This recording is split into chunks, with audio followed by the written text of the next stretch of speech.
તો શ્રાવણમાં ભેળસેળિયા વેપારીઓ ચેતી જજો। આરોગ્ય મંત્રી પ્રફુલ્લ પાનસેરિયાની ચેતવણી સામે આવી છે। ફૂડ એન્ડ ડ્રગ્સ વિભાગની સ્પેશિયલ ટીમ બનાવવામાં આવશે। જો કે શ્રાવણમાં ખાસ તપાસ હાથ ધરવામાં આવશે। ભક્તોની આસ્થા સાથે છેડછાડ નહીં થાય। ફરાળી લોટમાં ભેળસેળ કરનાર સામે કાર્યવાહી પણ થશે। એનાલોગ પનીર મુદ્દે મીડિયાએ ફેલાવેલી જાગૃતિ મુદ્દે આરોગ્ય મંત્રીએ મીડિયાનો આભાર પણ માન્યો હતો।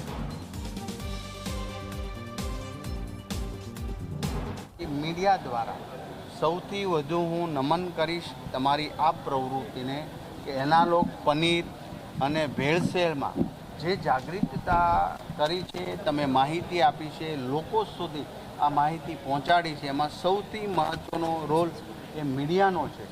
एनालॉग पनीर आवुं बने छे के लोकोने ख्याल ज नहोतो। अमे एक्शन लीधा छे, अमे प्रवृत्ति करी रह्या, परंतु लोको सुधी पहोंचाडवानुं भगीरथ कार्य मीडियाए कर्युं छे।